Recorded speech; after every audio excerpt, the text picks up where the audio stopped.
So yeah, welcome to Unplanned's Paper Club. Today I thought we'll go through a paper that I've recently found. It popped up on my RSS feed, and I just found that the title sounded pretty cool. So then I started reading it, and it seemed like a sort of a breath of fresh air in LLMs, because we usually think about LLMs centered around kind of just language and how do we frame that language for better reasoning, whereas this one tries to kind of flip that upside down. Yeah, so essentially what this paper proposes to do is to skip the reasoning in language and instead do that in the latent space of the model. So yeah, maybe I'll start with kind of the high level problem. So nearly all of the state-of-the-art reasoning LLMs, so you can think of them like the OpenAI o1, o3, the recent like DeepSeek R1, they all reason in language space, which means they will generate tokens that are dedicated purely to kind of trying to decompose the problem into smaller sub-problems, and then reasoning is performed as part of that. And then finally, at some point, the model will decide that it's generated enough tokens for reasoning, and then it will try to use those tokens as kind of self-referential context to answer the final question. And this is what we would think of as chain of thought reasoning. You may have heard of chain of thought before. It's this idea of like, let's think step by step.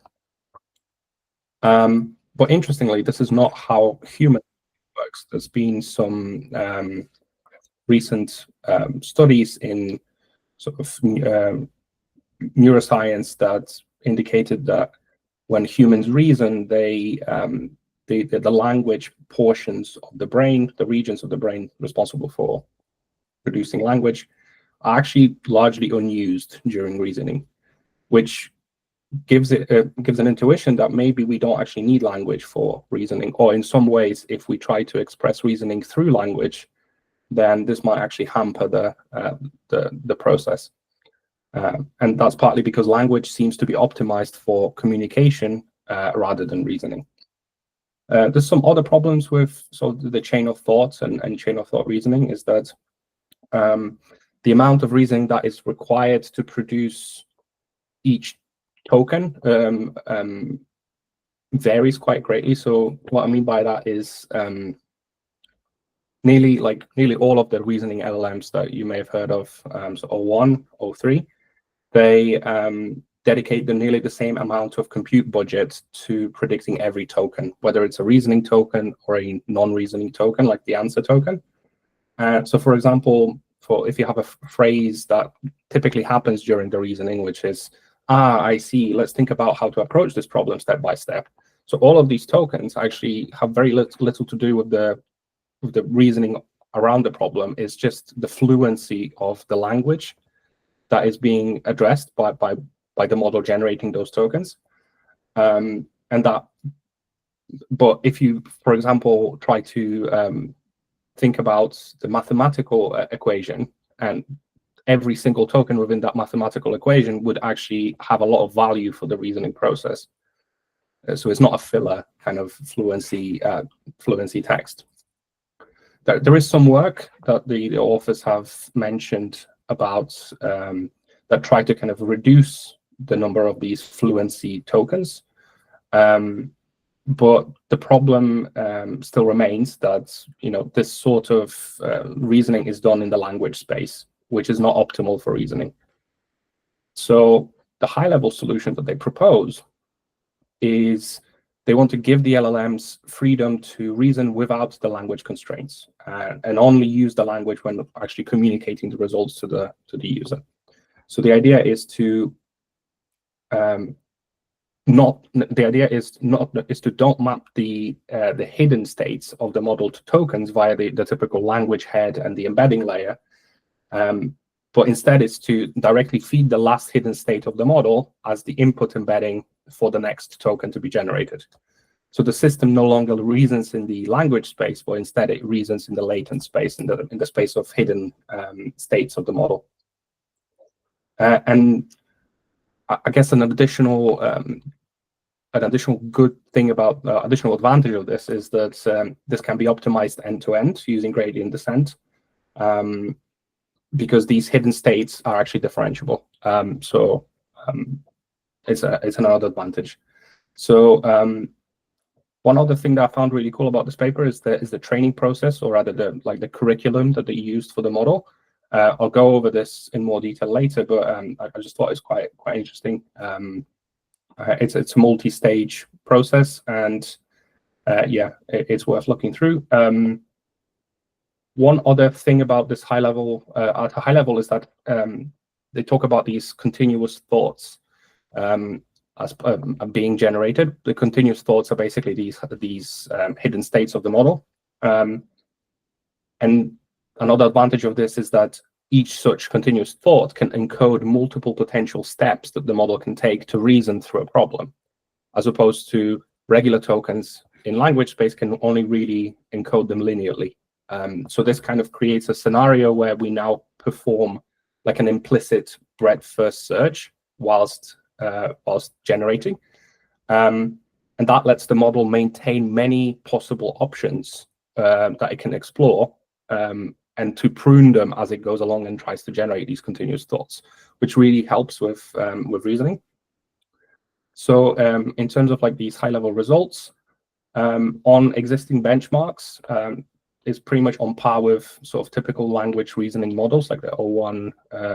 I'm saying O1, it's not they don't directly compare with O1 or O3 or the DeepSeek R1, but with the method of how the reasoning is done. So they've trained their own models to kind of simulate that. And it outperforms existing approaches on a new reasoning benchmark, which they proposed themselves, which requires a lot of planning. And I'll go over that, how that benchmark was constructed as well.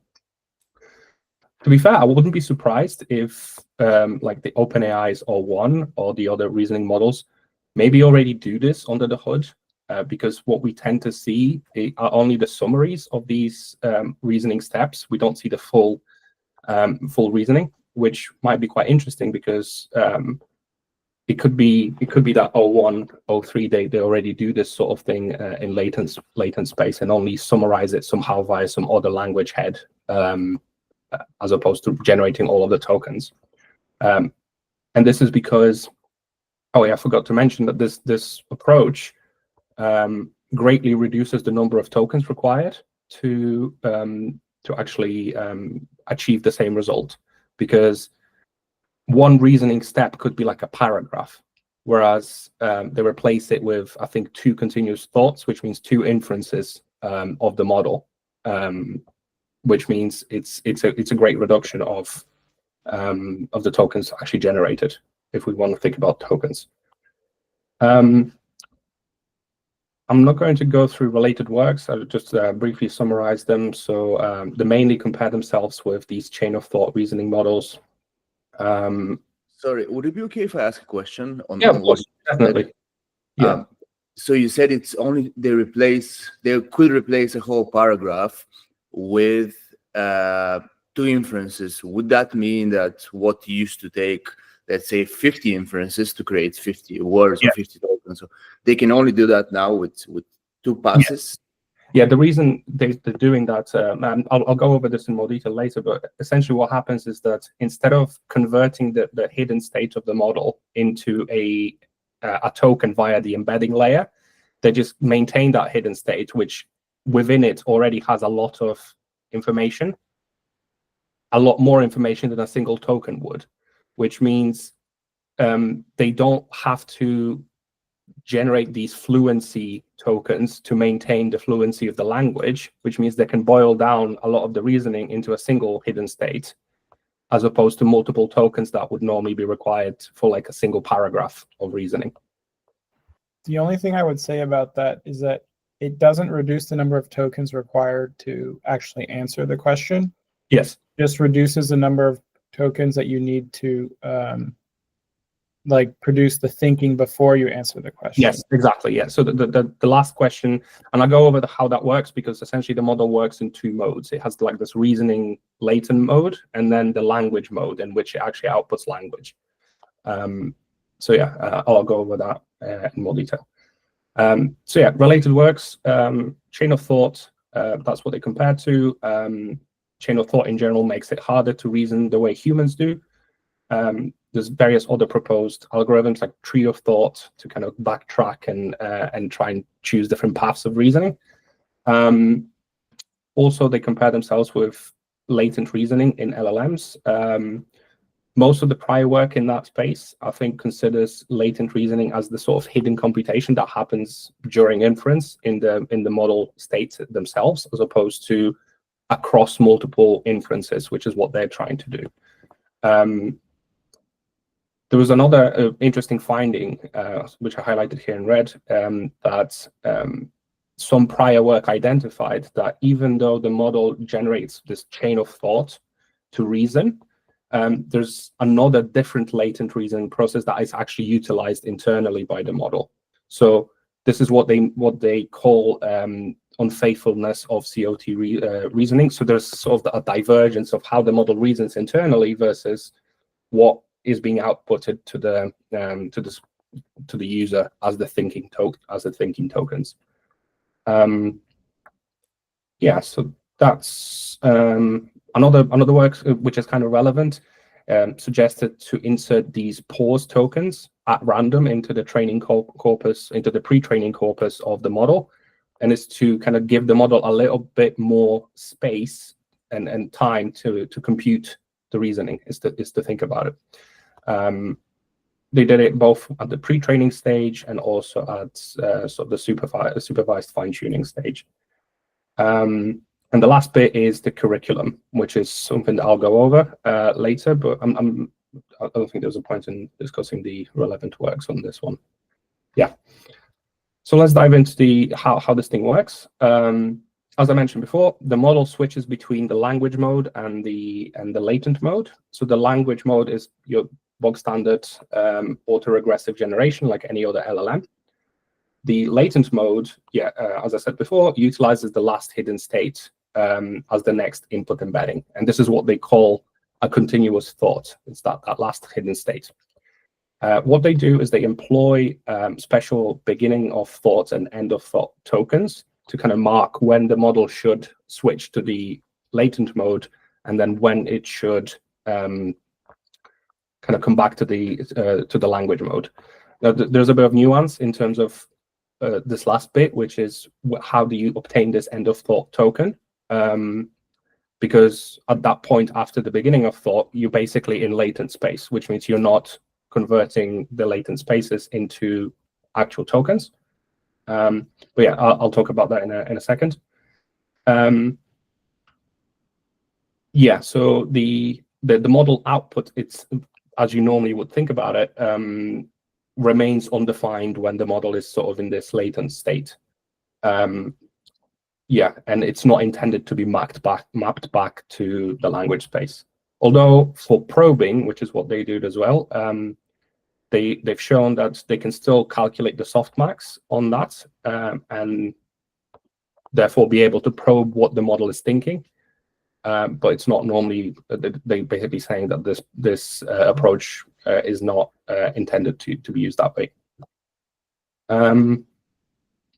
Yeah, so yeah, the training procedure is quite interesting.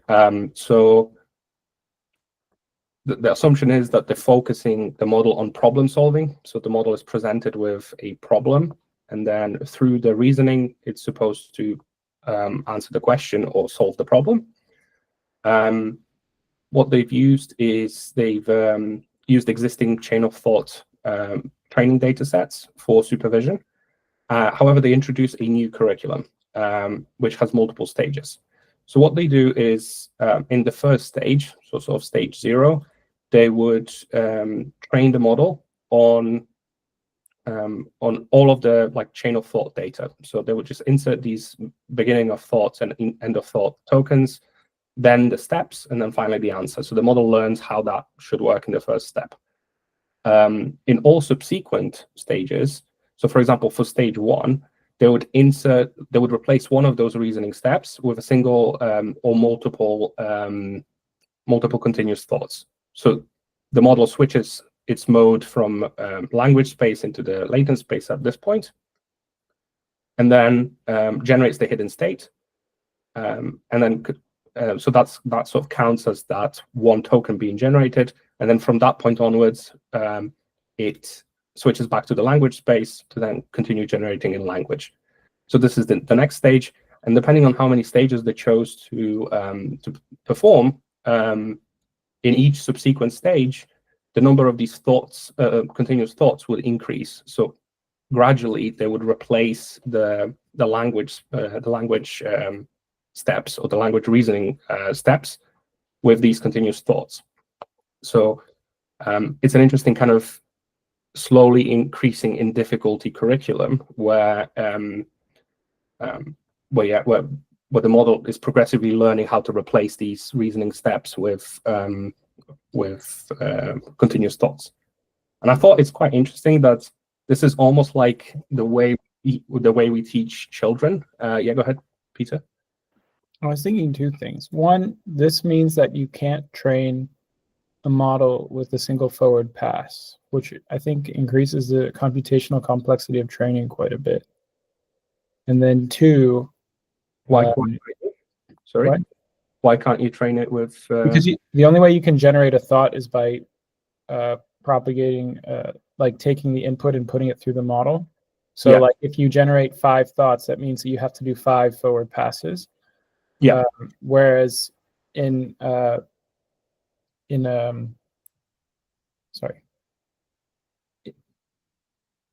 order for you to do that normally, like when you do it normally, you just train with a single forward pass where you just have everything in text. Yeah. And then the other thing I was thinking is I wonder how much memory this consumes at training time as well, because every time, does it like double the amount of memory you consume every time you go through the model? Maybe not. I don't think so, because they mentioned that they optimize the states when they switch the modes. Yeah, but that's just during the curriculum. I mean, say you're just take so in the second stage of the curriculum where you're generating these thoughts, every time at each iteration, you're going to do like 5 forward passes with the same input, or however many thoughts you're using. And I'm just wondering how much more memory that consumes. I mean, you still would do the same with. Well, yeah. So this curriculum is more expensive than regular training for sure. But I don't know whether memory would be affected, because technically speaking, you would still do the forward pass. I see what you mean. So it's up to the 6 that it would have to maintain that state for the backwards pass to then occur as well. Yeah, you'd have to like save 6x the number of activations. Yeah. And but maybe I don't think your optimizer state would grow that much. I actually tried something similar to this a year or 2 ago. Not like I'm claiming anything close to this project is something I've done, but just like I have tried this and I got a lot of memory issues. That's why it came into my mind. But they're using quite a small model for this one. Yeah, it's GPT-2. So yeah, it might be. And this is more of like a proof of concept paper. Yeah, for sure. Yeah, so they did mention that they mask loss on the questions and the latent thoughts, which might have something to do with trying to optimize it, but I'm not sure. Yeah, but I was going to say before is that I find it interesting because it's a bit like teaching children, because initially, like, our parents teach us to use words, and then eventually our brains kind of gradually replace the words with thoughts. And then we can solve these problems in our heads without having to express them as words. So I wonder if that's the inspiration as well. But yeah, so in terms of the inference process, one of the challenging things they had kind of come across with this is when do you switch back to from the language mode to the latent mode, and from the latent mode to the language mode. So from the language to latent is quite a simple problem, because you could do this straight after the question. When you know where the question ends, you can insert the beginning of thought token. Whereas from the latent to language, obviously you'd want the model to decide for itself when to stop thinking. But what they found is that they can use like a binary classifier on these latent thoughts, and then the binary classifier would say, hey, this is the last thought that should be performed. Now switch back to the language space. They've also found that always padding the latent thoughts to some consistent length would be just as good as that binary classifier. So they found that both the approaches work quite well, and they, for simplicity, they're going to just stick with the padding of to constant length. So experiments-wise, I personally thought they could have done more experiments and against more kind of real-world examples, but they're still quite interesting. So they used 3 benchmark data sets. The first one is the grade school math.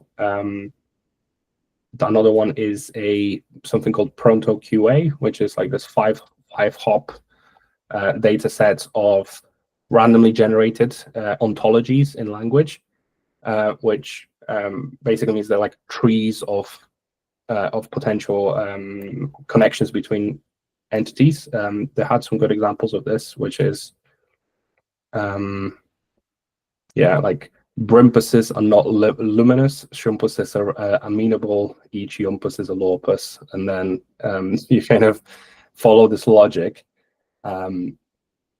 These would be the sort of reasoning steps, and then the answer would be, the answer to the question is true or false. Stella is not a floral. Yeah. So the model is asked whether it's true or false.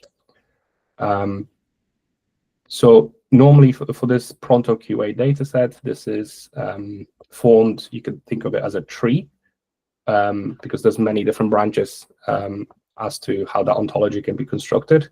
What they did also as a third and sort of harder benchmark is they modified this data set to instead generate directed acyclic graphs of ontologies, which introduces like cycles and loops, and generally makes it harder for the model to find the right path to the target in the graph. So I thought it's quite interesting. So experiments, setup. Yeah, as Peter mentioned, it's a smaller model. They've used the pre-trained GPT-2. They had slightly different setups for the math reasoning and for the logical reasoning. By slightly different setups, I mean the proportion of the stages in how many thoughts are introduced for every reasoning step, and then how many epochs are also done per stage. So those were slightly different. So this is kind of the first set of results that they achieved. Yes? Sorry, Damian. I probably missed it when you said it. But why again are they using GPT-2? I think sort of I was discussing it with Peter just earlier, it's probably because it's a small LLM model, and because of the fact that they have this complicated curriculum, there's a lot of memory state that they needed to maintain, which possibly influenced sort of how much resources they had for this. But at the same time, this is meta, which means they should have the resources to do this. So much as they want, surely. Yeah. So I think, do you think it would make any difference if they used something much more powerful, or and also given what's happening with R1 at the moment, which you mentioned at the beginning, and I've been trying, it is absolutely amazing. No wonder there's so much bubble about this. It is reasonable, I think. So do you think it would make a difference if you used a much more powerful model, including a reasoning model, O1, R1, whatever? I think it also, it's a good question. I think it has something to do with the way this is trained, because I think what they were trying to do is to isolate the model so that it focused, like it's trained purely for that type of reasoning on those data sets, or as much as possible. Whereas something like O1 could have so much more like computational power within it that it might be difficult to discern whether it's due to the models being like cognitively more powerful because of how many parameters they have, versus whether this is this kind of mechanism of thinking is bringing the results. So I think they maybe chose GPT-2 to be able to isolate that a bit more. Okay, that would seem like a good explanation. Okay, thanks. Yeah. Yeah. So starting with kind of the results, they compare against a few baselines. So the first one is kind of no chain of thought, which means it's just a question answer type of model. Basically, the trained this GPT-2 only on the question and the answer to then only output the answer. Then they have the chain of thought, which included the reasoning steps from the data set. They also compare against this ICOT, which is one of the related works that they cited. And what this model does, it follows a schedule that tries to internalize the chain of thought. So as the training goes on, the initial reasoning tokens are progressively removed from the training samples. And the model eventually learns how to internalize that reasoning into its weights. And then during inference, model would directly try to predict the answer as opposed to generate the reasoning tokens. The fourth baseline is the pause token, which is the model is trained only on questions and answers. There's no reasoning chains. However, they're inserting these special pause tokens in between the question and the answer. And the number of these pause tokens is kind of the same as this coconut, which is this project. So if they insert 5 continuous thoughts, they would compare directly against 5 pause tokens. So yeah, that's the idea.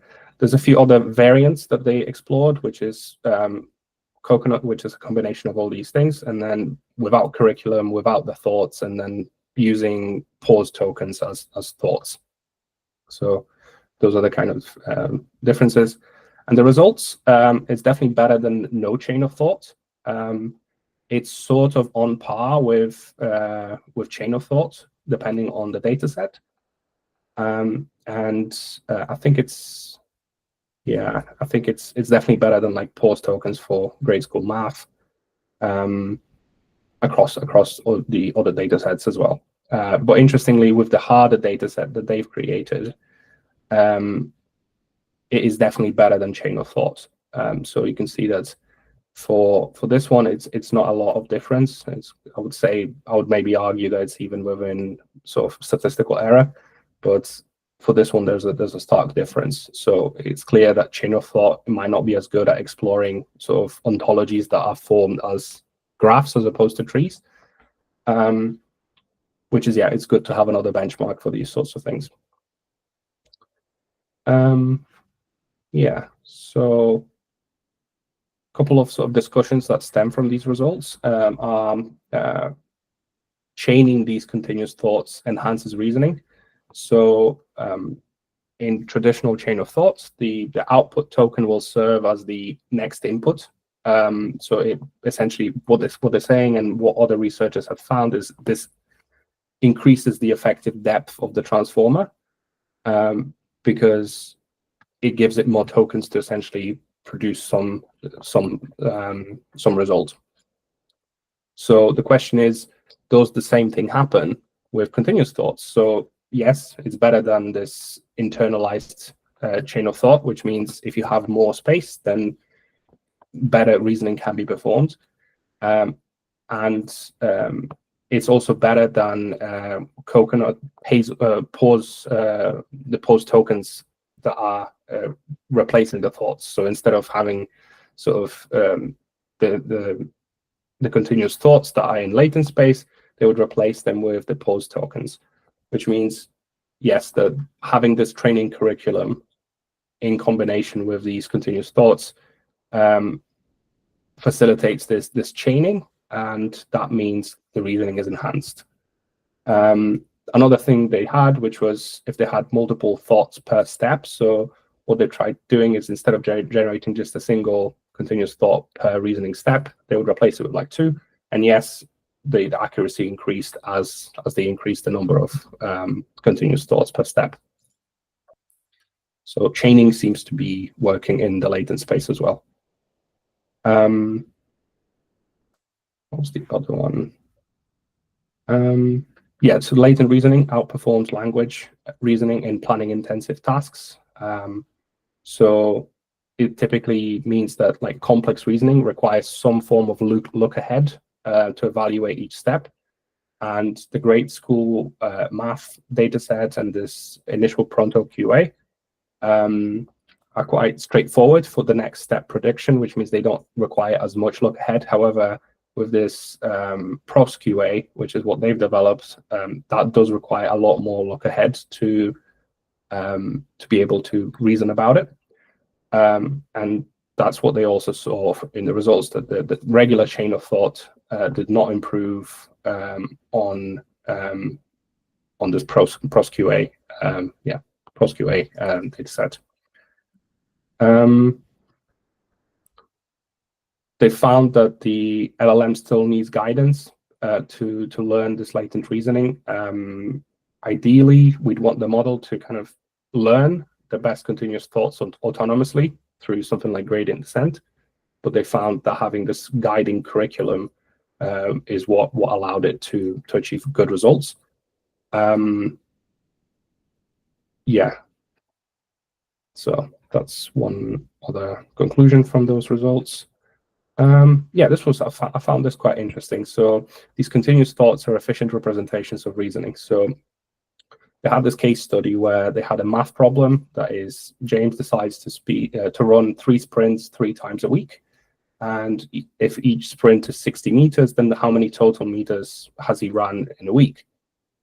So you could approach this problem in essentially 2 ways. It's either 3 times 3 times 60 or 3 times 3 times 60, but then you combine whether you multiply the 3 by 3 first or whether you multiply 3 by 60 first.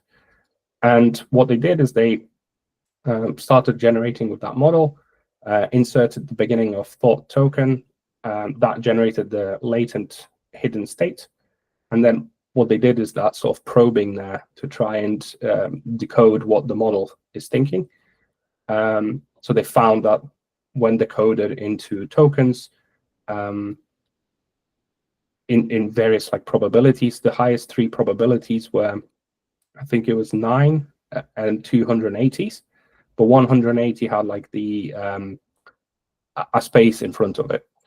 And what they're saying here is that this one had a lower probability, although it was still a high probability of that token being the next token.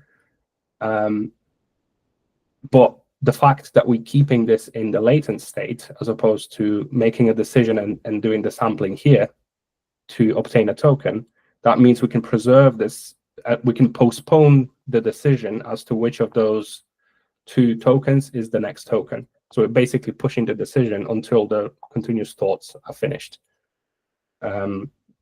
Which I think what gives it the abilities. Yeah, Peter? This is very specific to like math questions, but yeah, one thing that I read a paper maybe a year ago or so about using LLMs to predict time series, like numerical time series. And one thing that they pointed out is that like, well, at the time, the GPT models were worse than like llama models, and that's because the vocabulary of llama models has like 0, 1, 2, 3, 4, and so on up till 9. And I don't think it has any other numbers than that. Whereas like the way that they created the vocabulary for GPT models is it was like a statistical way. So it has like 180 as a token, even though, but it doesn't have like 179, you know? And that creates a very different latent space for numbers. And so I was just thinking with this that I wonder if that would have that could have contributed to like a better. It would be interesting to see a vocabulary that doesn't have like random numbers as tokens and instead has just like the standard numbers as tokens. Yeah, that'd be a good sort of test to do together with this paper. Yeah. So I was looking at this, and maybe my intuition is wrong, but would it not, in this particular example, and I know this is a cherry-picked example, and probably we shouldn't be trying to generalize too much out of it, but would it not, having the 9 over there, even though it's lower probability, if we do memorize that, would that not confuse the output? Because I can see how the 2 variants of 180 would be good, but wouldn't the 9 be like a little bit confusing as to what comes next? I think because of the 9 is also a valid, like it's one of the valid paths in the reasoning of that problem. So it could be the 9, because if we were to decompose that problem into this, then the 9 would be a valid option. And I think what they're trying to say here in this cherry-picked example, as you said, is that the model, because it doesn't have to sample from these probabilities, it means it can push that decision to later. So it can then evaluate whether this first 180, the second 180, and the 9, which one of those is the most probable token at a later stage in the next inference.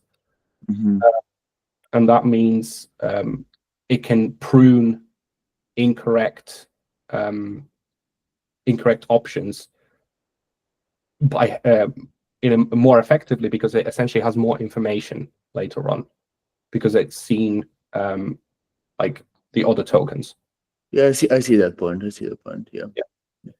So I think that might be the reason why this isn't actually confusing, but rather this is useful information for the model, because of this training curriculum, the model might have seen that the 9 was there in some examples, and in the next stage of the training, it may have seen that that 9 was replaced by continuous thought, which in this case, yeah, it would learn to kind of push things forward.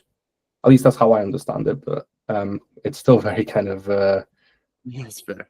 it's kind of non-intuitive, and also they haven't explained it like fully as to what they mean. So okay, so that was an interesting example there. Yeah, they did more experiments as to how this works, and tried to dig deeper into how the reasoning actually performs. So they composed a few metrics. So one of the metrics is that is correctness of the final answer. So it's this green correct label. But they also looked at reasoning correctness throughout the path. So they had like correct path, longer path, hallucination, or wrong target.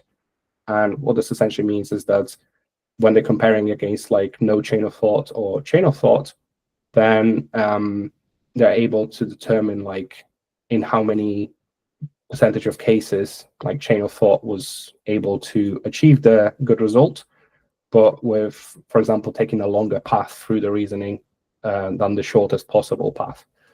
And with different sort of ablations of their model, I think it's been a lot more successful at being predicting the correct label versus incorrect labels. So the proportions are much better than chain of thought and no chain of thought. Anything else I wanted to touch upon? Yeah. So you can see sort of examples of this here that let's go through this one. So question was, every Grimpus is a Yimpus, every Werpus is a Yelpus, every Zorpus is a Sturpus, Alex is a Grimpus, every Lumpus is a Yumpus, and is Alex a Gorpus or a Bumpus? So the ground truth would be something like this, and then with coconut with only a single continuous thought, it would arrive at the wrong target, so essentially wrong answer. But partially, some of that reasoning might have been correct. And then as soon as they increased the number of thoughts, then yeah, it found the correct path. Whereas chain of thought, as you can see, there's a lot more sort of reasoning that happened in between, and yet still it made a mistake at some point and then hallucinated. So yeah, I think it's an interesting way they visualize this as well, and that sort of helped me understand how that worked. They were able to also look into sort of interpolation of this latent and language reasoning. So, for example, parts of the reasoning were done in the latent space, and parts of it were done in language space, and how that sort of influenced things. I think it was, yeah, if I understood this. Yeah. So one of the conclusions from this was that chain of thought is a bit short-sighted, which means it makes decisions as to which things to prune out much earlier than this coconut method, and that's what gives coconut more advantage. I don't know if there's, yeah, I think that's mostly it. We could go through these sort of latent search trees and how they've formulated, but again, what I found is a lot of this isn't exact, and they mentioned the fact that this is sort of allowing the model to do a breadth-first search. But again, this isn't something that is very measurable, and it feels like a lot of this is their intuition as to how that model worked. Whereas it could be just a statistical error, or it could be due to chance that in some of their experiments they've found that to be the case and not in others. So I think more work needs to be done to see whether this approach is actually doing what it's doing. Yeah.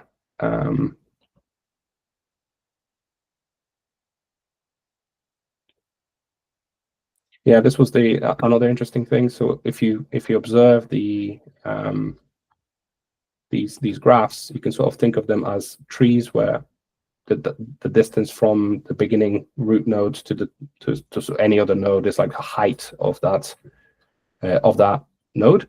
And they found that if the height increased, the ratio between correct and incorrect classifications of or choices that the model made kind of converged. So the longer from the root of the reasoning to the target, the higher the chance that the model will confuse correct and incorrect labels, which makes sense because obviously the longer the reasoning process, the more chances for it to make mistakes. However, they found that coconut was able to do better than sort of chain of thought at that. Yeah, so one other thing I wanted to look into was some of the appendices. More specifically, these two things. So using more continuous thoughts. So for example, they've explored like between 0 and 2. But as soon as they tried experimenting with something like 3 per reasoning step, then they found performance drops and also instability in training. So I don't know why that would be the case. They don't really elaborate much more. But another interesting thing was the clock time reasoning efficiency. So as expected, the coconut is slightly slower than no chain of thought because obviously it has to generate some of these continuous thoughts. However, it's much faster than chain of thought because of these replaced tokens during inference. So training might be more expensive. However, inference is definitely much faster than chain of thought, and they are able to achieve either equal or better results than chain of thought. So overall, I think it's a good paper. It's an interesting approach. It's got some, you could say, state-of-the-art results, although I feel like they're under-experimented on this. for more diverse set of problems than just sort of math and and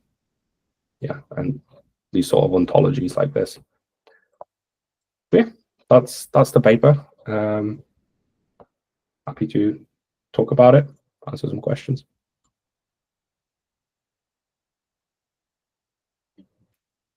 Yeah, this was very, very good. Very interesting paper, and I think you presented very well. One thing that I still quite haven't figured out is, are they passing all of the hidden states to the next kind of like pass they're doing in that internal reasoning? Or no, it's only the last hidden state. Okay, so it's only the last hidden state and like a limited number of the outputs of the last hidden state, or pretty much the whole? I think it's the whole one. So they, I think they match it to be so that the hidden state dimension matches the embedding dimension for the input. Okay. Yeah. So I think that's how they did it. But I don't know if they can do that. Yeah, now that you mentioned. Maybe that's why they picked GPT-2, because it had a specific structure. I think it's pretty standard now that the embeddings, like the embedding space size doesn't change throughout the layers of the model. Right, okay. I think that's true. Like, it's not a hyperparameter that's been messed around with. They just say, okay, the dimensionality of the vectors is 2000, and we'll just keep it there. Yeah, there was not any more kind of details about this. I was trying to find that out, but they also haven't posted the code for it, which means there's very little we could do about sort of verifying it and seeing how it's actually implemented. But yeah, it would be good to have a look at the code and see how it actually works.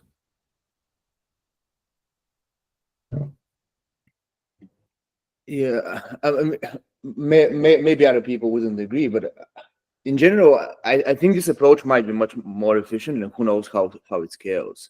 But for interpretability, I mean, for me, it's like a little bit of like the wrong way to go about like safety in the future. I mean, it might be a little bit too far-fetched, but it feels like if we take all the reasoning away, I mean, maybe even with language, you could argue that sometimes like what you see in the chain of thought is not consistent with what you see in the final answer, but there's certainly at least some form of tracing. And I mean, I personally, I don't like the fact that we're kind of hiding all of the reasoning here. Yeah, there's definitely a trade-off between safety, as you said, interpretability, and speed. And I think what they're showing here is that like there is a chance to, obviously now that a lot of LLM providers are going towards the idea of more inference time compute as opposed to training time compute, I think it'll be an attractive option for them, especially if there's like deregulation in AI safety worldwide. Yeah.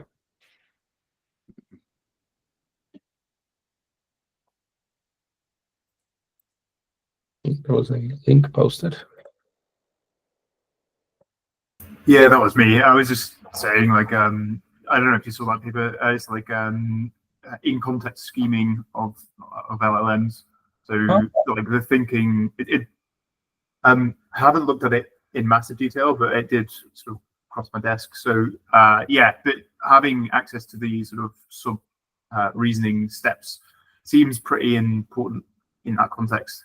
So essentially, like the thinking steps sometimes are contrary to what the actual model output is.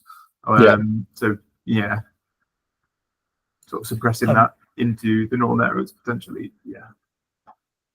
If kind of following up from that, there's some very interesting work being done by Harry Main at Oxford, which he presented in NeurIPS in Vancouver a few weeks ago, exactly about interpretability. And what that group is looking at is that they can actually find within the checkpoint, they can actually find areas, and if they excise them, you can actually make the model forget that bit. is quite extraordinary. He showed a demonstration of it. I couldn't really believe it, but that's what they're looking at. And so in terms of interpretability, that means, but if it works out, he's told me what the papers are. I haven't read them yet. I just heard a talk by him, and I talked to him a bit about it. And maybe, Peter, that might be one of the papers I might present, because I can actually get from Harry a better understanding of anything I don't understand beforehand, and then present it to you. But it does seem incredibly interesting and almost magical. But this idea that you could get deep interpretability, it was the first time I'd ever seen anything that got close. Wow. Yeah, it'll be really interesting to see that Rather, paper. yeah. Wow. Yeah, it seems like we're understanding these models more and more, and they'll become less of a black box. That would be good. Yeah, but yeah, I agree that this might be a hamper to like this specific paper here might, if scaled and implemented more broadly, I think it would hamper interpretability. It's still very interesting, though. Yeah. Although they did claim that in sort of in the introduction and the related works that about this unfaithfulness of COT reasoning, but I didn't see any like major analysis in this paper that would say that this approach does better at kind of tackling this unfaithfulness. It might be better at achieving a better result at the end, but they didn't really probe the model enough to say that the reasoning that the model made was more faithful than regular COT, which, yeah. Do you think it would be relevant to compare this with what's happening with R1 and what's the other one that just came out today, Kimi? That seems amazing. I mean, I just thought, since it's going in this direction, it might be really interesting to compare. Yeah, for sure. Yeah, I'm sure that there's going to be follow-on works from this paper as well, because obviously meta, so it's going to resound in the space quite a bit. Yeah, it'd be good to see some more comparative works. Yeah. Well, it's good that there's such an enormous amount of focusing on reasoning. It doesn't, to me, I'm not sure that it matters too much if you can't exactly define it. I think there's a general sense that we're trying to make these machines much smarter and for now think more like us. I'm sure there'll come a point when they find better ways than thinking like us, but we do seem to be able to do some things quite well. And so for now, it seems like a pretty good pathway to try and figure out much of the way we think, which is not very well known, as far as I know, to neuroscientists yet. True. Yeah, we might help that too. Anyway, I just think it is pretty fascinating to pursue almost anything that brings us something closer to something that we would recognize or feel like is better reasoning. Yeah, but definitely. Maybe we'll learn more about ourselves from these models. Yeah, for sure.